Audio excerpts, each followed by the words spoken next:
ஆண்டவராக இயேசு கிறிஸ்துவின் நாமத்தில் என் அன்பின் வாழ்த்துக்கள். இந்த காலை வேளையில் உங்களை சந்திப்பதில், மீட் பண்ணுவதில் மிக்க மகிழ்ச்சி.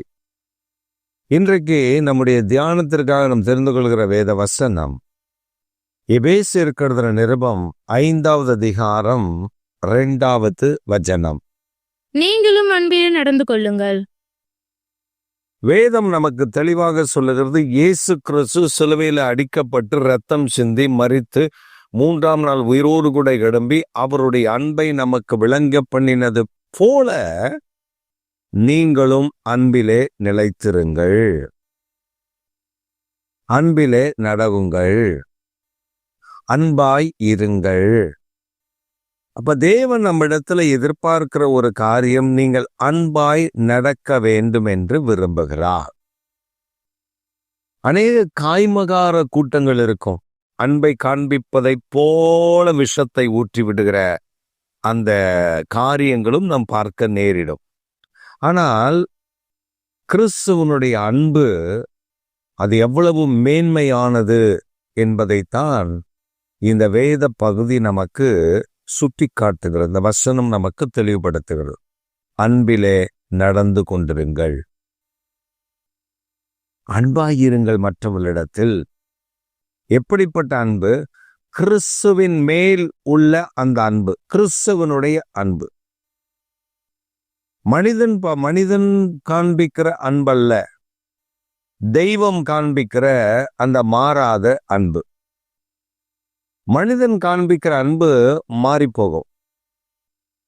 ஒரு சூழல் வந்தா ஒரு மாதிரி இருப்பான். பொருளாதாரத்துல செழிப்பா இருந்தா ஒரு மாதிரி இருப்பான், பொருளாதாரத்துல செழிப்பா இல்லைன்னா வேற மாதிரி இருப்பான். இப்ப நீங்க ஏதாவது ஒரு கிஃப்ட் கொடுத்தீங்கன்னா அப்போ ஒரு மாதிரி இருப்பான், கிஃப்ட் கொடுக்கலன்னா அப்போ ஒரு மாதிரி இருப்பான். இந்த அன்புல வித்தியாசங்கள் நிறைய இருக்கும். நாம் அப்படிதான். நாம் அன்பிலே நிலைத்திருக்கிறவர்களாய் காணப்பட வேண்டும் என்று கர்த்தர் விரும்புகிறார். நம்ம அன்பா இருக்கணும்.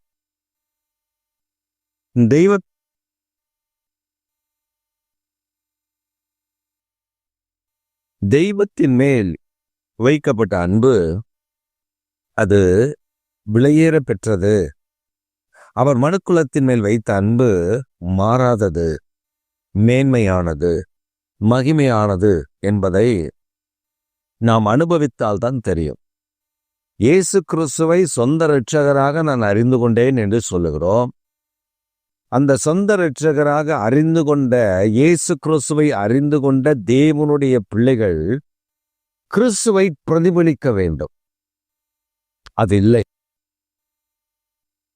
யாரை ஏமாற்றலாம், யாரிடத்துல பணம் பறிக்கலாம், யாருடைய சொத்துக்களை அபகரிக்கலாம், எந்த இடத்துல திருடலாம்.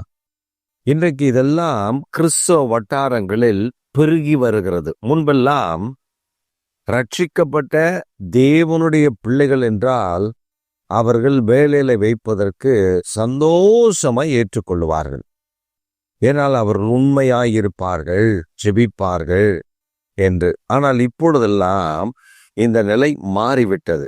எப்படி மாறிவிட்டது என்றால், இந்த ரட்சிக்கப்பட்ட தேவனுடைய ஜனங்களை வைத்தால் அவன் சில திருடுகிறார்கள். சில திருட்டு வேலை பயங்கரமா பார்க்கறாங்க. ஒரு சமயம் ஒரு காய்கறி கடை, அந்த கடையில பெரிய மற்ற நபர்களை நம்பி வைக்க முடியவில்லை என்று தன்னுடைய சொந்த மச்சினன், அந்த மச்சினனை நம்பி கடையில அவர் விட்டு அந்த கடையினுடைய வியாபாரம் மகா பயங்கர, அதாவது எப்படின்னா நல்லா ஹையா போயிட்டு இருந்துச்சு. காய்கறி கடை வச்சாரு, காய்கறியோடு கூட சேர்த்து சில பழங்களையும் விற்க ஆரம்பித்தார். நல்ல வருமானம், நல்ல வருமானம். ஆனால் அந்த தம்பிக்கு, கடை வச்ச தம்பிக்கு கணக்கு வழக்கு பார்க்க தெரியாது. பணங்களை எண்ணி கொடுக்க தெரியும். ஆனால் பணங்களை கணக்கு பார்க்க நான் அந்த அளவுக்கு படிப்பறிவு இல்லை. அப்போ என்ன நடந்ததுன்னா, ஒரு பச்சுனனை வச்சார் பார்த்தீங்களா, அவன் கல்லாவில் வரக்கூடிய அந்த அந்த பணத்தை கல்லாவில் போடணும். அவன் ஒரு கேரி பேக்கை கட்டி தொங்க விட்டு அந்த கேரி பேக்கில் போட்டிருக்கான் 500 தாள், அந்த மாதிரி 1000 தாள். அப்போ 1000 இருந்துச்சு, அப்போ 500 இருந்துச்சு. அதெல்லாம் அதில் போட்டான். சில்லறையை மட்டும் கல்லாவில் போட்டான். இப்படி போகும்போது வீட்டுக்கு போகிறதுக்கு முன்னாடி கொஞ்சம் காய்கறி, மச்சான் கொஞ்சம் காய்கறி எடுத்துகிட்டு போகிறத அவன் ஒன்றுமே சொல்ல மாட்டான். இவன் அந்த பணத்தெல்லாம் திருடி கொண்டு போயிடுறது. இப்படியே இருந்தான். கடைசி என்ன நடந்தது தெரியுமா? அந்த தம்பி அவனை நம்பி விட்டதுனால கடை போச்சு, பெரிய கடன்காரனா மாற்றிட்டு போயிட்டானுங்க. பெரிய கடைக்காரனா மாறி நின்னான். அப்புறம் என்னென்னமோ வியாபாரம் பண்ணி வெளியே வரணும்னு நினைச்சேன். ஏன்னா காய்கறி வியாபாரம் மட்டும்தான் அவனுக்கு தெரியும். என்னென்னமோ பழ வியாபாரம் பண்ண என்னென்னமோ பண்ணி வெளில வரணும்னு நினைச்சா ரொம்ப கஷ்டப்பட்டான். இப்பயும் கஷ்டப்பட்டுட்டு தான் இருக்கான், அந்த கடனை அடைக்க முடியாம. அப்ப சிலர் கிறிஸ்துவனுடைய அன்பு, அந்த அன்பு இல்லாத ஜனங்கள் இப்ப அப்படி ஆயிடுச்சு. உலக மனிதர்கள் சபைக்குள்ள முழுமையான ரட்சிப்பு இல்லை. அம்மா பொருத்தனை பண்ணாங்க, அதனால நான் ஞானஸ்தானம் எடுத்தேன்.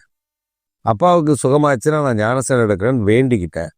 எனக்கு கல்யாணம் ஆச்சுன்னா ஞானஸ்தானம் எடுக்கிறேன், கல்யாணத்துக்காக ஞானஸ்தானம் எடுக்கிறேன் அப்படின்னு வேண்டிக்கிட்டேன். அவன் லவ் பண்ண பொண்ணு கிறிஸ்தவ பொண்ணு, அதனால நான் ஞானஸ்தானம் எடுத்துட்டேன். இப்படி ஒரு பெரிய கூட்டத்தை திருச்சபைக்குள்ள காண முடியும். முழுமையான ரட்சிப்பு இல்லை, கிறிஸ்தவனுடைய அன்பு இல்லை. கிறிஸ்தவனுடைய அன்புனா என்னன்னே தெரியாது. இப்ப இந்த மாதிரி நிலைமை இருக்கிறதுனால தான் பவுல் எபேசு சபைக்கு சொல்லும்போது சொல்றாரு, நீங்கள் அன்பில நடந்து கொண்டிருங்கள். ஏன்னா கிறிஸ்து நமக்காக பாடுபட்டதினாலே, நமக்காக சிலுவையில ரத்தம் சிந்தினதினாலே, நமக்காக அவர் அளித்த அன்பு, அந்த சிலுவையில் அவர் காண்பித்த அன்பு எவ்வளவு பெரிதென்று பாருங்கள். இன்றைக்கு நாம் அதை பார்க்கணும். அந்த அன்பை பார்க்கிற அனுபவத்திற்குள் நாம் வர வேண்டும். அந்த அன்பை அனுபவிக்கிற அனுபவத்திற்குள் நாம் காணப்பட வேண்டும்.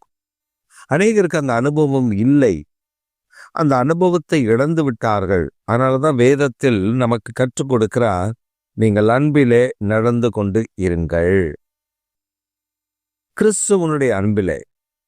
இப்ப இந்த ஆண்டவருடைய அன்பில நம்ம நடக்கும் பொழுது என்ன நடக்கும் அப்படின்னா, மாம்சத்தின் குணாதிசயங்கள் மாற்றப்படும்.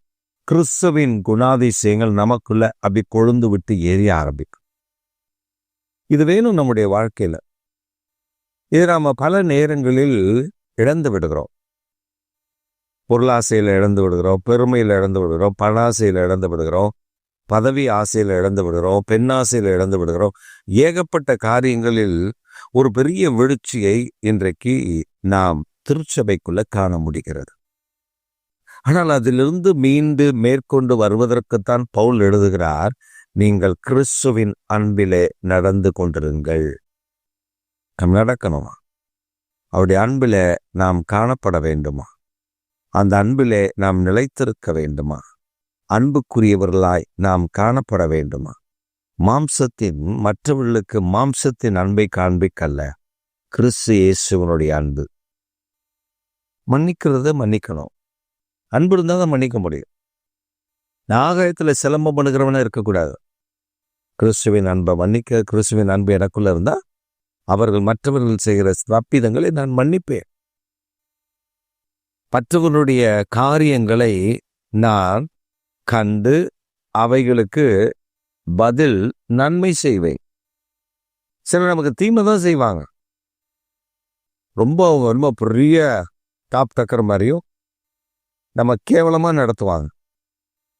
அந்த மாதிரி கேவலமா நடத்துகிற ஆட்கள் எல்லாம் நாம் கவனமாய் கவனித்து அவர்களை என்ன என்ன செய்யணும் அப்படின்னா, ஆண்டவருடைய அன்பை காட்டணும். அதோடு மட்டும் இல்லை, அவங்களை விட்டு 10 அடி எட்ட நிற்கணும், தூரமா இருக்கணும். கர்த்தர் அந்த கிருபையை நமக்கு தர வேண்டும் என்றால் கிறிஸ்துவின் அன்பிலே நடக்க வேண்டும்.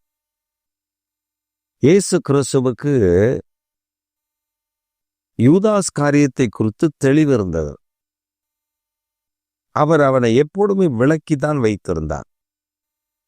அவன் வந்தபொழுது கூட நீ செய்ய வேண்டியதை துரிதமாய் போய் செய் என்று அவனை அனுப்பிவிட்டார். அந்த கசப்பு நிறைந்த ஆட்கள் நம்மோடு வைத்திருந்தால், கசப்பு நிறைந்த அந்த முச்செடியினுடைய தன்மை உள்ள ஆட்கள் நம்ம வைத்திருந்தால் நம்முடைய சுபாவம் அப்படி மாறிவிடும். இப்போ நம்ம தமிழ்ல ஒரு பழமொழி சொல்லுவாங்க, பூவோடு சேர்ந்த நாரும் மணக்கும் அப்படின்னு. அந்த மாதிரி நம்முடைய வாழ்க்கையில ஆண்டவரோடு இணைந்து அந்த அன்பை நாம் செலுத்தும் பொழுது அது வாசனை வீசுகிறதா இருக்கும்.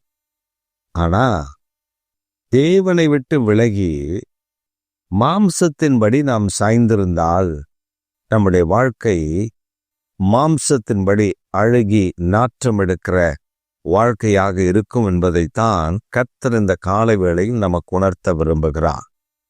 அப்படியானால் ஆண்டவர் நமக்கு ஒன்றை கற்றுக் கொடுக்கிறார், அன்பிலே நடந்து கொண்டு இருங்கள். அப்பொழுது இந்த பூமியை சுதந்திரித்துக் கொள்கிற கிருபையை கர்த்தர் தருவார். ஆமென்.